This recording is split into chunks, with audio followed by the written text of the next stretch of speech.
Hello, ladies and gentlemen. So I'm going to chase you through the new ideas of Silicon Valley and, cradled in Palo Alto. And some of these ideas are, probably improbable for now, but we have a sort of a history of making some of them probable after a while. So that's why I called my presentation 30 Things You Will Hear Today, but may probably only believe tomorrow. And why? Well, because we are basically, it's a very computation intensive environment, Palo Alto, because we are basically, our company is sitting between the three other startups, Stanford University, Google, and Facebook, and Apple then. And so we come together like almost weekly, talking about new ideas. Some of them are not only mathematical and computation, but also philosophical. And sometimes we are visited by DC people, for regulation, and it's really a great, environment to live. I moved my family in 2010 to Silicon Valley, and I'm very happy that I did. So just before I start, my waiver went off, so nothing I say here can be construed as a investment advice. Yeah. Yeah. So first of all, number one, I believe that, so we set up the company in 2016 with a very clear mission as computer scientists. And so I worked, for quite a while. I've been exposed to MIT, how we set up teams and how we basically make computer scientists. And so you see, an IT person and a computer scientist is actually now a very different breed. People don't realize it yet, but so I sometimes have to say that when we hire a new doctor in our team, that we do not fill the paper tray of the fax machine. But you see, what we have done as an advancement in computational science with algorithms is actually quite fascinating. So why will I think that more and more computer scientist groups will get into biotech? Because it's a lot easier than from biotech to go into computer science. That's what we think. Because basically it's all about formats. We are used to work with encrypted and mathematical data every day. So if it is JSON, FASTQ, or BAM files, we don't care. So we make ontologies, we make parsers, we make the formal grammars, we make the compilers. So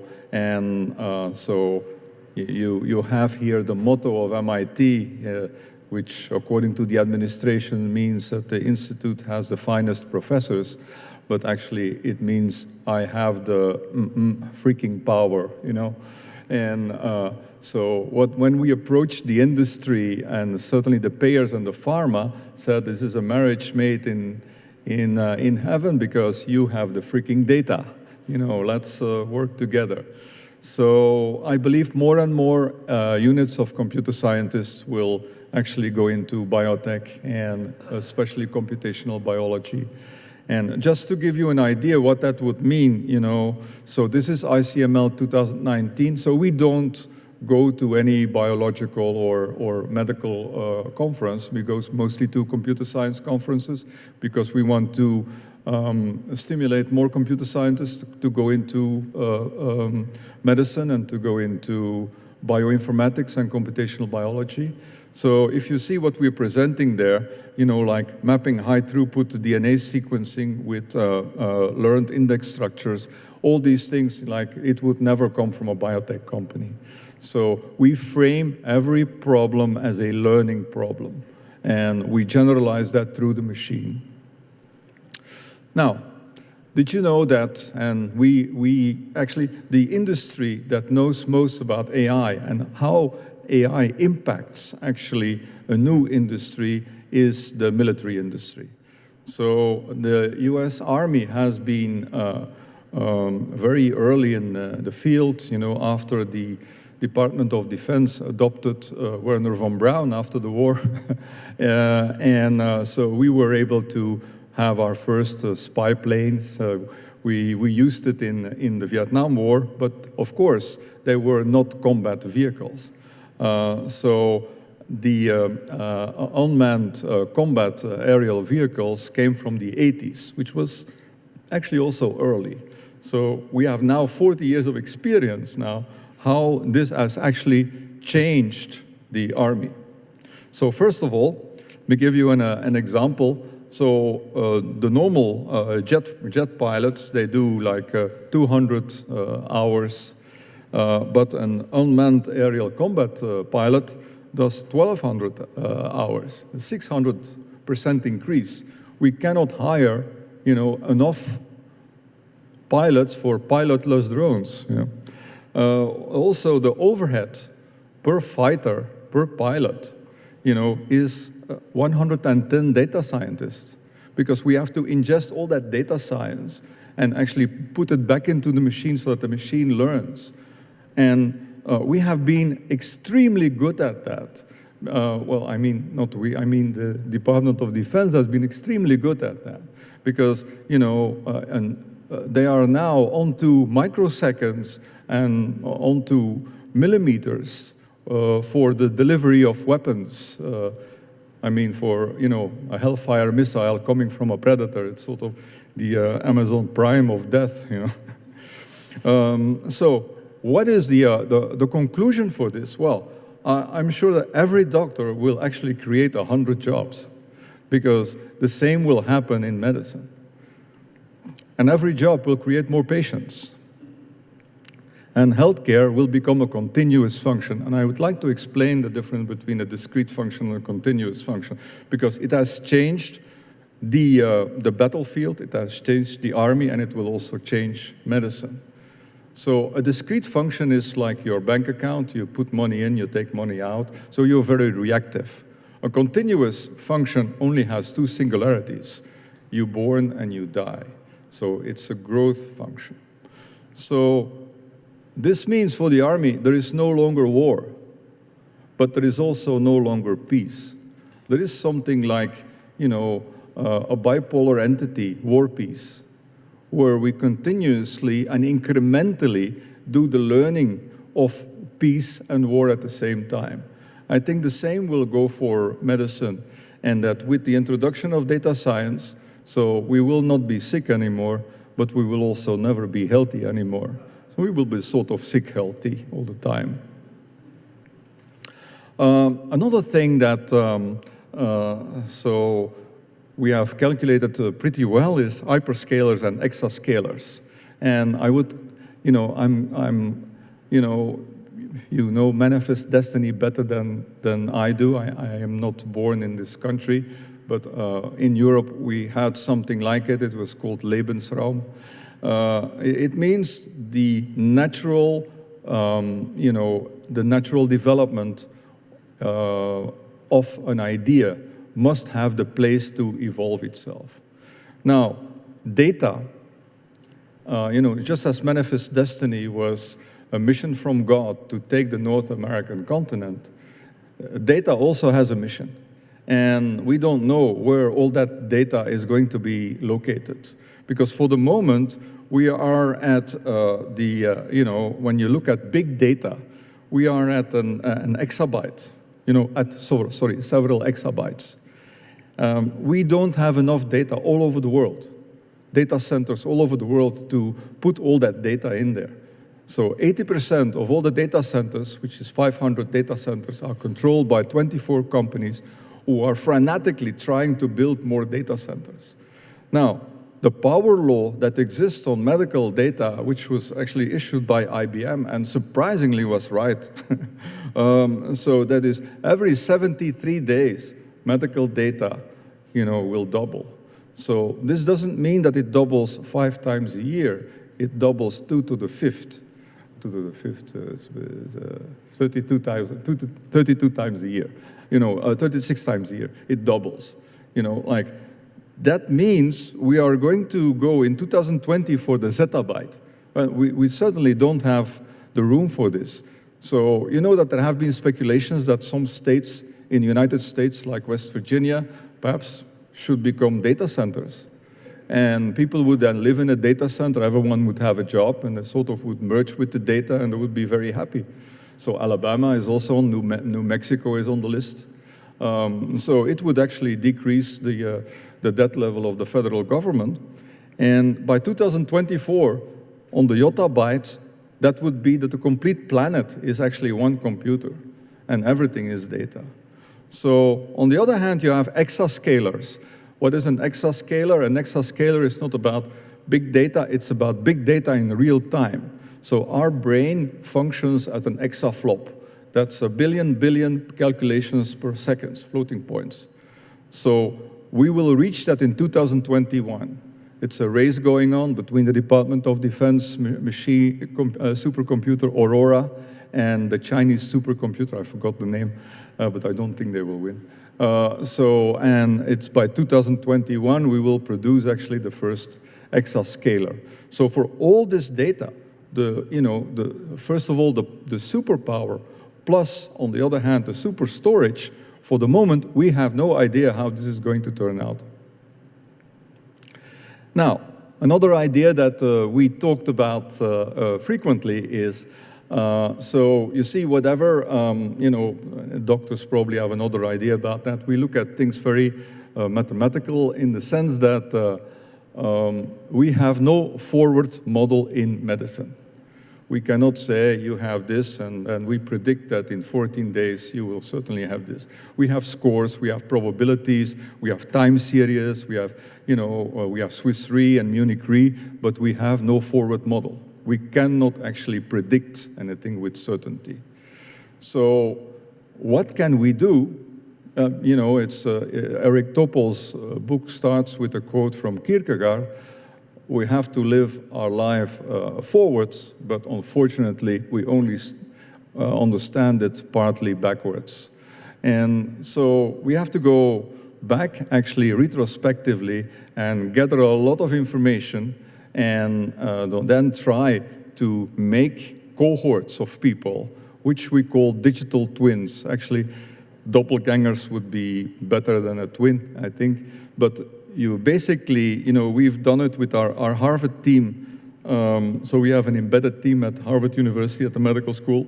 They did it for Aetna, so they created these computational phenotypes and made how many cohorts and twin pairs, 56,000 twin pairs. So you can see, actually, these are people in these cohorts with that risk analysis. And what is the idea for a cohort? The idea for a cohort is to have a delta of normality, because we don't know what normality is, so that's why we can't make a forward model. And we don't know how one cohort translates into the other. We know about symptoms and syndromes and the Charlson Index, but these are all basically very medieval statistics. So more and more we are going into that digital twin thing with the payers. Every payer now wants to set up these cohorts to understand their population better.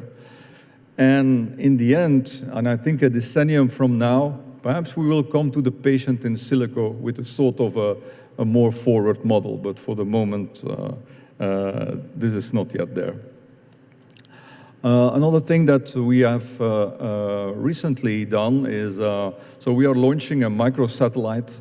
A microsatellite is a satellite that is 50 kilos, and you basically launch it, you can launch it with a cannon. The army has a lot of cannons they don't use, because now it's all about drones. And what do these satellites do? Well, they have hyperspectral cameras, and they have like 10 to 20 bands, and you can label the bands, and so you can see pollution, which is a burden on the genome. You can also see social demographics around it, and you can also see where the food is. And I think it will be important to actually for biometeorology. Biometeorology is actually the weather conditions plus the pollution combined with your disease. So some people should probably live somewhere else than when they are living now. Yeah, I am a firm believer that the intelligence is in pictures and not in language. And if we can avoid natural language, we should certainly do it because it's far too ambiguous. And also, I like you to think of the idea of your smartphone. Your smartphone is actually a spectrometer, a camera. So the feature in the smartphone became the product. You are using your smartphone more as a camera, as a spectrometer, than actually as a phone. So why is this so important? Why have we put all our knowledge on pictures? And you know that the image data set is 14 million pictures. Well, it is because I think the Egyptians were right. It's all about the sun. So if you put a cell under the sun, very soon it will capture the most intensity of the sun, which is between 319 and 700 nanometers, and actually evolve very sophisticated cameras, encoders and decoders of that sunlight. So there is reason to believe that with the several extinctions, eyes were extinct, but they developed again. So it means that they are a survival necessity, and most of our intelligence is built into picture recognition, so more CNN than RNN. So just to give you an idea, so in that image data set was my niece, who was then 3 years old, and so I calculated, actually, so the image data set is 14 million, but if I calculate my niece, who was then 3 years old, and how many pictures that she has trained her neural net with, that is 100 times more than ImageNet. And she was only 3 years old. So I'm taking 24 frames per second because it's the secret formula of Disney. All the cartoons for kids are on 24 frames per second. We can theoretically go to 1,000 frames per second, especially in traumatic circumstances, but we normally go from 40 to 60. But the really enticing and enthralling and mesmerizing thing happens at 24 frames per second. So that little girl already trained herself and her brain and her intelligence with more pictures than ImageNet had at that point. So we have, in order for this planet to work, we need a massive labeling effort. And so we have built software now, which is already on the App Store, so that people can label themselves. It's just like, taking pictures and then putting all these pictures together and getting to know more about the world. Another thing that we've been working on is social mobile genetics. It's actually very fun. We parse actually your complete genome. We open up your GPS, and then you can find people like you. And which can be very interesting for if you want an organ donor, so you can find them, in a new social organ donor network. But it can also be, most people actually choose their partner because of because the partner has a distinct immune system from their immune system, HLA2. And so that also you can find with that. So we're thinking in Silicon Valley now to organize genetic parties where we can try this thing out. Because we have to take the stigma away from genetics, that it is a destiny, because it's not destiny. We can change a lot, but we just have to know where to start. Well, we've also been talking to, there's a lot of bankers in Wall Street who are thinking about that healthcare should be just like any other quartile or credit or tranche or insurance, airline, the economy would be just a reactive, economy plus will be more active, and business would then be proactive. And first class would be life extension, which then coupled with your life extension. And so they are thinking of making several, insurances ready for this based on life insurance, I don't know if you know it, but life insurance and health insurance are dating for the moment. They're having big meetings to put their metrics together, which makes sense because for life insurance, it's okay to be sick, you just cannot die, otherwise we have to pay you back. And for health insurance, you can not be sick, but if you're sick, it's okay to die as soon as possible because otherwise it also rakes up money. So putting these two metrics together, you get a cradle-to-grave journey of a patient, which again translates into the retrospective and prospective and the forward models. We believe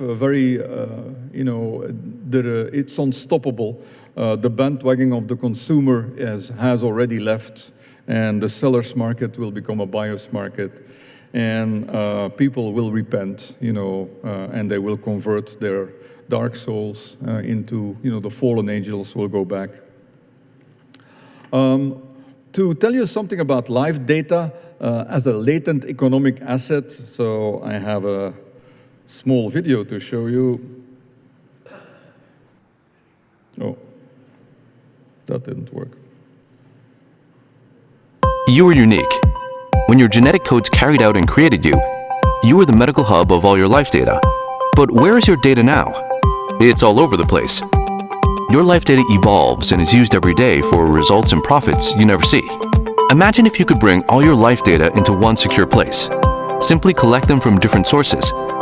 Log in with your email and password is all it takes to put your health in your hands, in one click. From your lab tests and medical records to how the environment influences your health, it's all there. With Doc.ai, the evolution of your life data has unprecedented value. By connecting your omics data in a structured way, you unlock your own predictive health insights. Here, you can also join crowd-backed research, that's what we call data trials, contribute to science, and earn financial rewards by helping humanity. When the shared data leaves your phone, it is encrypted, shredded into thousands of pieces, stored over hundreds of decentralized nodes using blockchain technology. Data is used to build predictive models and accessible only to verified and validated data scientists for a limited time. The models are trained by the network and shared back to you. What's even better, you could make monthly income by doing so. It's about having all your health at hand to do whatever you want, and you possibly can. Value your health. Join the health evolution. So I think more and more people will realize that health data is becoming a flourishing marketplace. We have tried it out. We have already a marketplace, and people, when they contribute health data, they can buy stuff on Amazon, or Walmart is also a partner. Lyft is now a partner. So it's while instead of surfing or twittering, they can make some money and actually also get back their personalized results. And I believe that so everyone will be able to, actually now it's already possible with our system, that people will be able to start their own clinical trial. And it's now being done by doctors and their patient organizations starting their own trials. Our latest trial is an interventional trial now with Stanford Medical School, which is the IRB, and this is about 26 anti-epileptic drugs, and with a cocktail of 3 where the therapeutic window closes at 3. So it's a permutation of 15,600, which exceeds the mental capabilities of the neurologist. So see how the machine can help there. I think more drugs will be approved by the FDA in the next 2 years than in the previous decade for several reasons. First of all, there's 46 drugs that are the patents are going to expire in the next 2 to 3 years. Rare diseases, there are more orphan diseases clearances than ever before. And so the CROs have a CAGR of 6%. The pharmaceutical companies are getting ready to get a lot of biotech trading in. But more importantly, as we have done in the banking industry with money, we are actually moving the filter from before to behind. So we're letting more and more experiments in the market. So this actually explodes the economic activity, and at the end we regulate and we do a lot of observations, so which is now called the real world. And although we call it the real world, apparently this real world is getting more and more synthetic. Because, so we became, last week we said yes to one of the partners of RCT Duplicate, together with Harvard and Brigham Women's Hospital and Ethian. So our job is you take 30 closed, 30 finished randomized trials, then you go and look at the synthetics, in medical records, you can do claims and billing activities, product and disease registries, electronic health, data from social media, people cohort studies, patient-generated data, and we are going to actually try to prove that the gold standard is actually no longer the gold standard, because we now have access to all that data. And I don't know if we will arrive at the same, but we will certainly arrive at the erosion of the randomized trial and the doing away of placebo fear, because we are using the real world as a synthetic arm. It is very, very strange. Also, the fact that real world, the word was invented in Palo Alto, which is scientifically correct, because we have no idea how the real world actually works. So a lot of my clients are payers and pharma, and they always ask me, like, how do you start with AI? We want to start with AI in our company, and where should we start?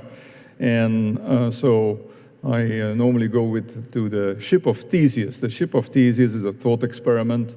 Then is, when is the Ship of Theseus no longer the Ship of Theseus if every year you actually change one board? After, like 50 years, it's no longer the Ship of Theseus, because you have changed everything. Because you see, in large corporations, there is always time to correct, but there is never time to do it right. Well, what we have done for Anthem, we are now at day 264. We have made it into, my philosophy is, from the moment you change the first board in your ship, you are actually changing the Ship of Theseus. And it actually spreads virally into the organization. So now we have made Anthem into, a more, but of course our real mandate is this, completely nuclear and drones and everything. Time to tell you something about AI and what we are doing in AI. And so we are using many tools, but we are mostly indebted to Google. We are using TensorFlow, but we are making our own proprietary modules on TensorFlow. Some of them are used by Google themselves.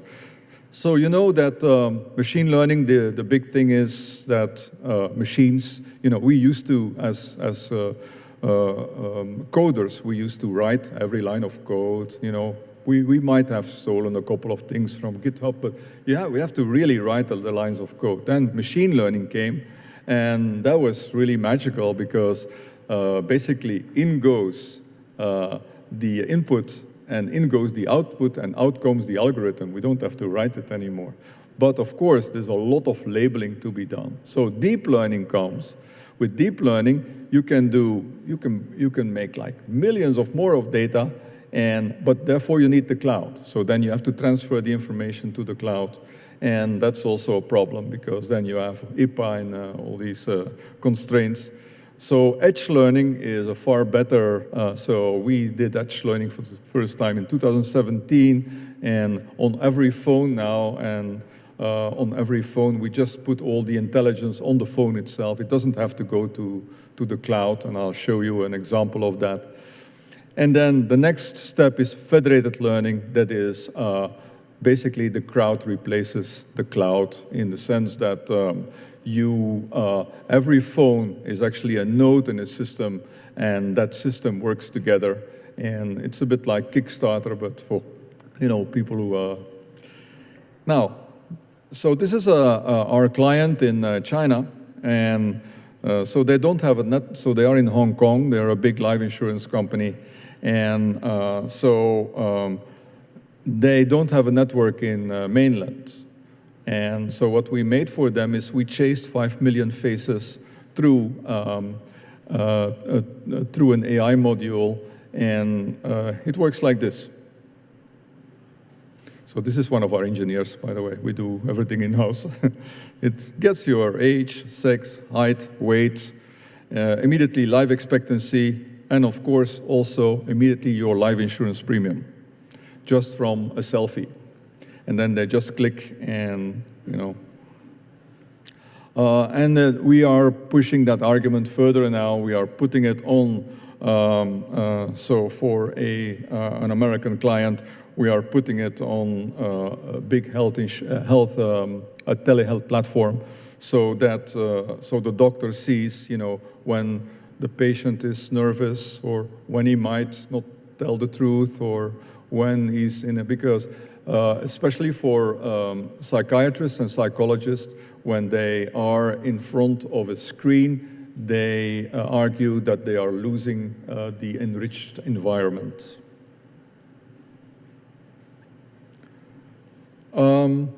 Another thing, passive collection will create parallel existential dimensions on demand. So we're talking a lot about this in Silicon Valley now. And I urge you all to look at Black Mirror, the Junipero episode. And so basically, if you take 5G and you take the neural nets now, and you take microprocessors, and you put that all together, what do you get? Well, you get a very cheap microprocessor where you can put a coin cell battery in, which is okay for a year, and we keep streaming data. Because it's in mesh, you get a complete pixelization of environments, which you can sell, or they can sell. You know, like now algorithms also sell to algorithms. They don't need us anymore as consumers. So the interesting part is that neural nets are compute bound. So what does that mean? Well, basically, they only multiply matrices, you know? They only take like two cached numbers and they multiply it. So very, very small amount of memory needed.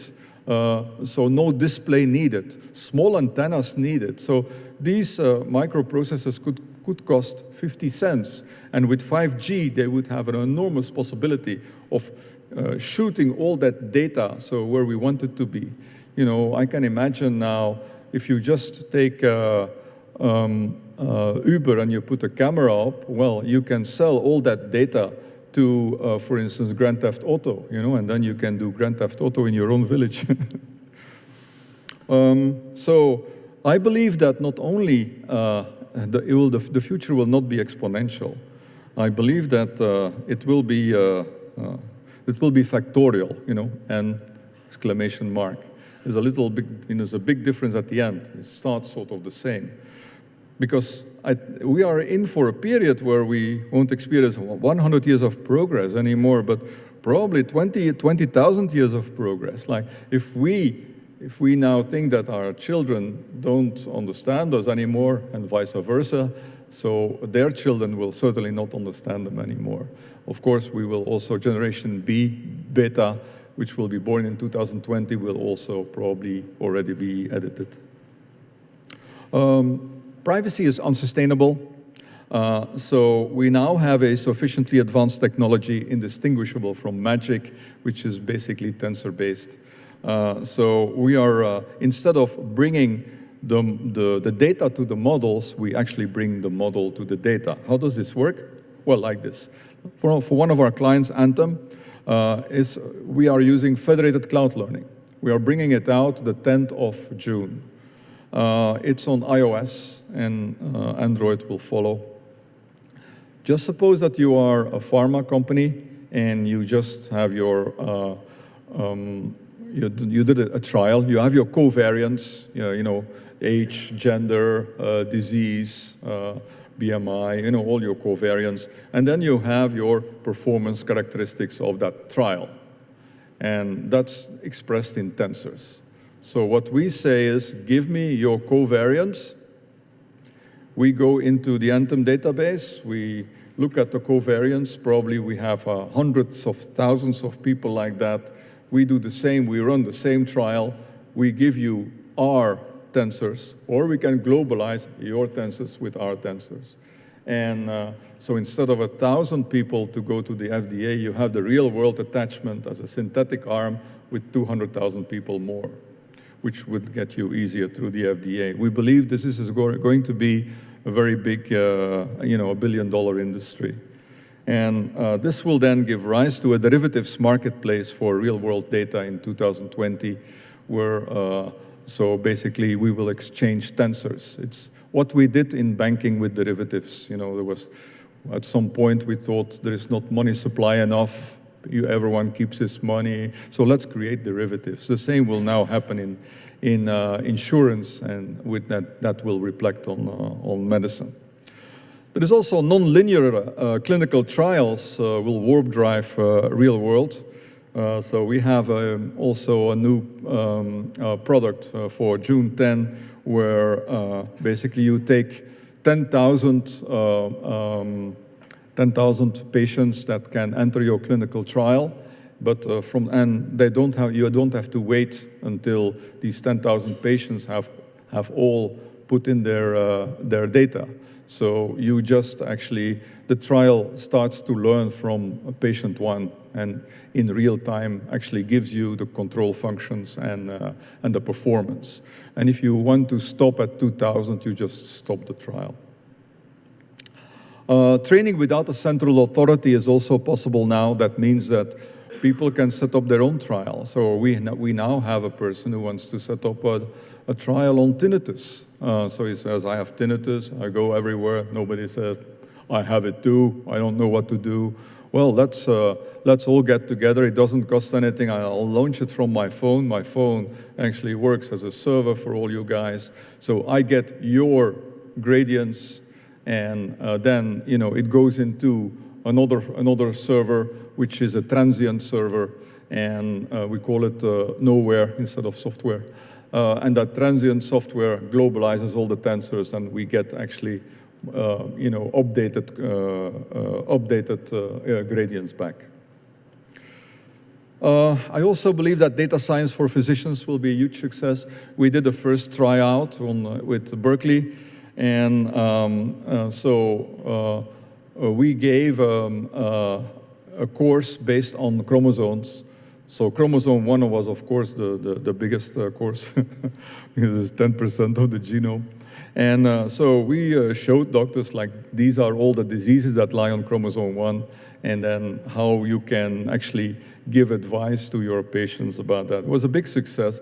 It made us actually take over a company called Cressel, which we then, together with Google, completely reformatted it so that doctors don't have to do anything computational anymore, so they don't have to put in any, it's just credit cards, and it costs almost nothing.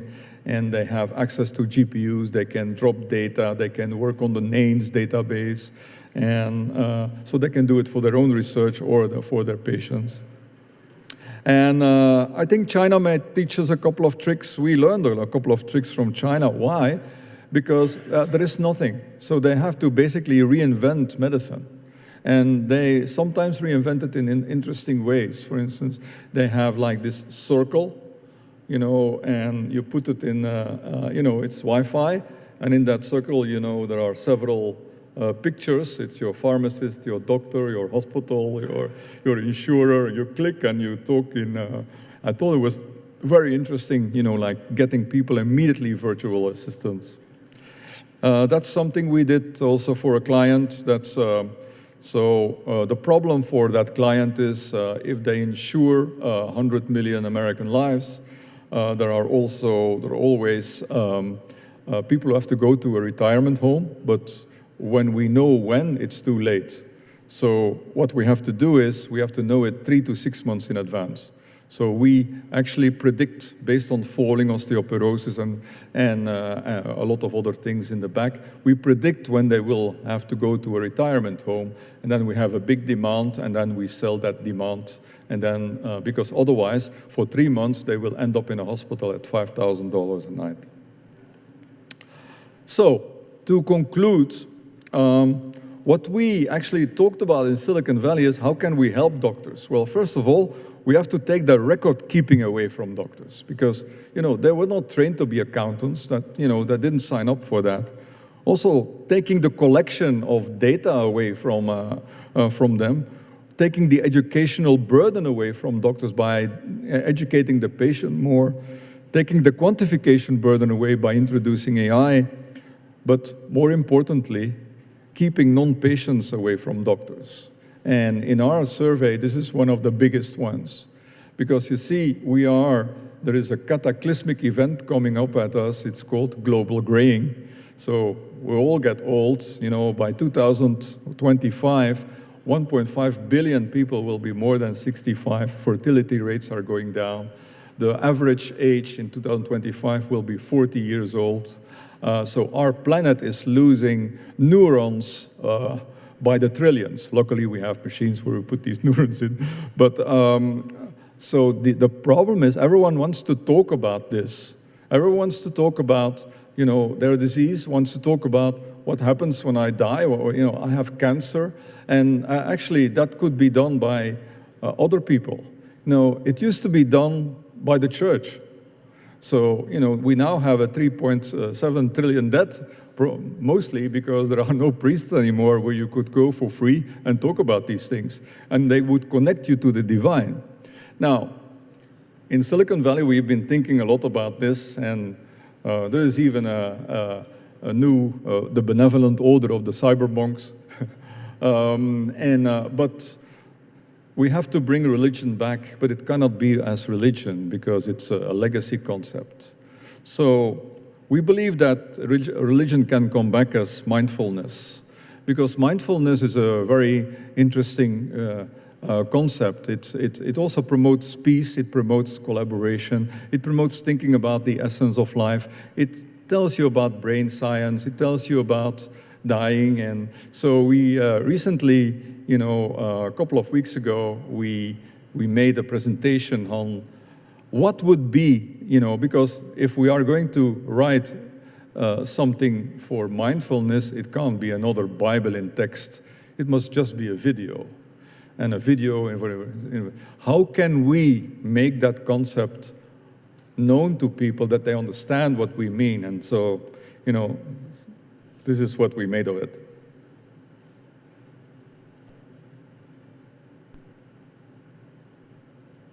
Oh, there's some latency, just a minute.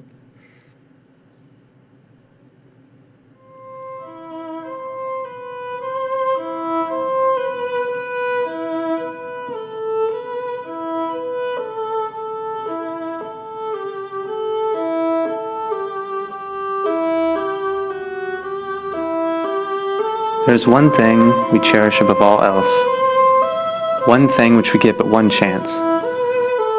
It's the one thing we work for, strive for, and fight for. There is one thing where the significance of our belongings simply fade away. It's the one thing that makes us seize the day, jump for joy, and not waste but a single moment. There is one thing which is so simple, yet so complex.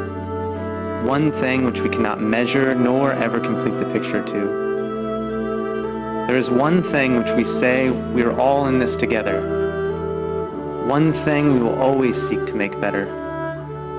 One thing we will always seek to improve. This one thing we call life. It can be here today and gone tomorrow, yet somehow it's infinite and everlasting. Understanding it is what we do. You see, so this is just a start, but now several groups in Silicon Valley are working on that new concept. How can we help people actually that are non-patients, but they are going as patients to doctors? And so the Chinese have found something about it. They just, one of the big companies bought a medical school, and they are going to do physicians, which is only 30 months of study, and they can only do, it's a bit like general practitioners.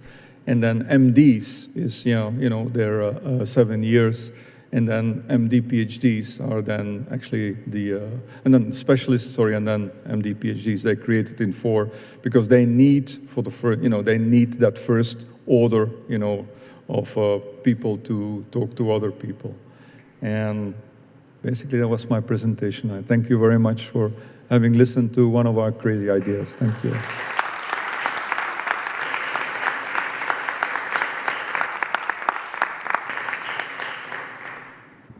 Really fantastic, really very interesting, and I would have never expected we would have started with a discussion of data and ended with a discussion of religion. Very, very, very thought-provoking. So if maybe we have time for a question or two, if anybody has any thoughts or comments. Actually, maybe I do have a question, and it has to do with this question of the data market and who eventually becomes empowered. Because on one hand, you were discussing the individual and putting data at the ownership, for the ownership in the individual. And there's a trend. You mentioned some states that now are passing legislation around data ownership. But on the other hand, we have to talk about large companies, whether it's insurance companies like Anthem or IT companies like Google, Apple, et cetera, that are also very interested in this.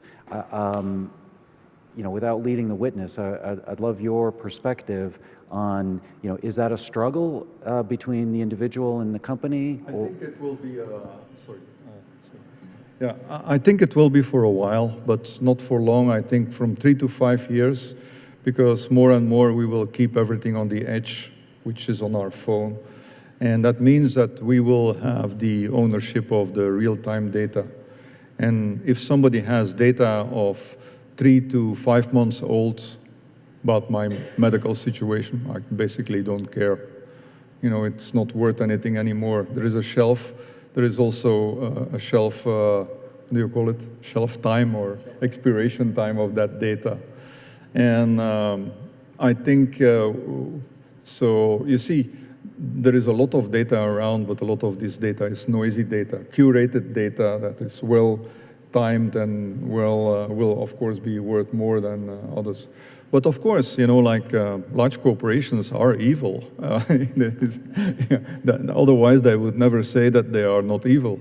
But I think they have no other solution now to jump on the bandwagon of the consumer, because it's if they don't do it, they're over basically, and they have to rebrand themselves as Zuckerberg tries to do, like now.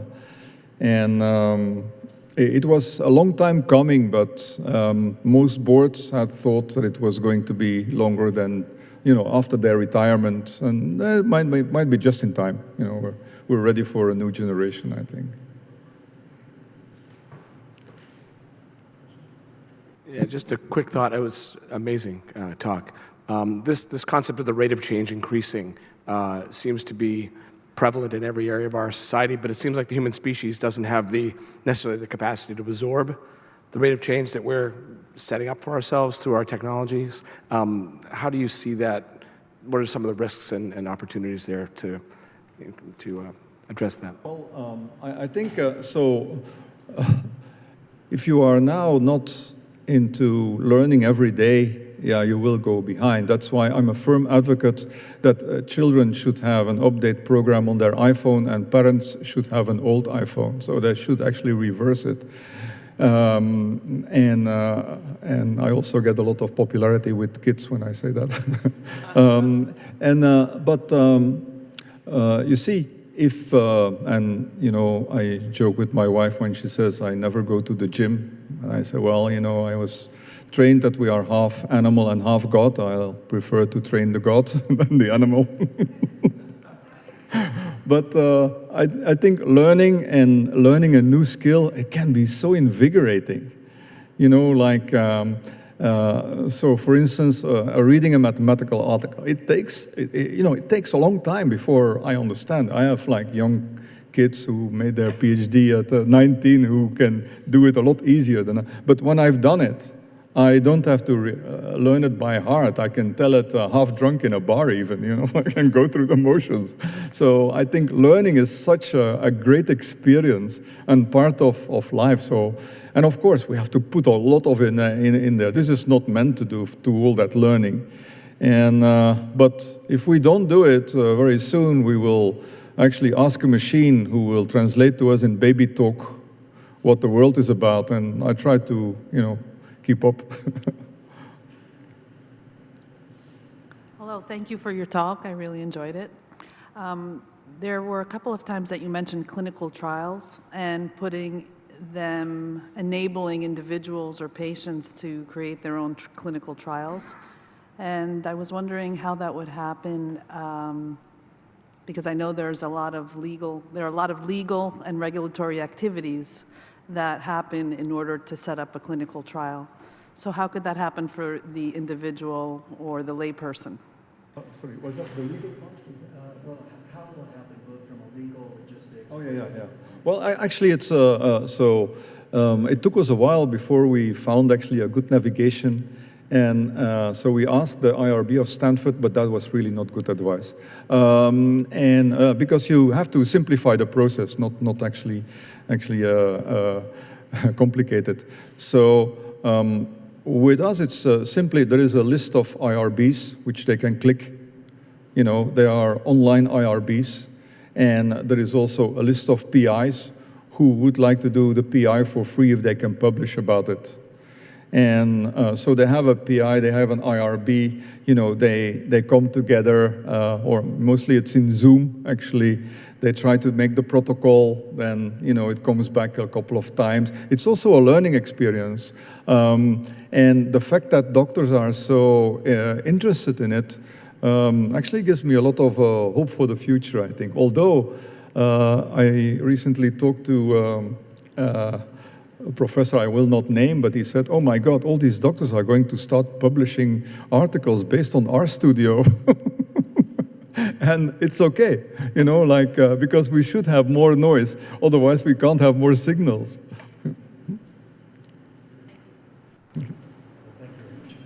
Thank you.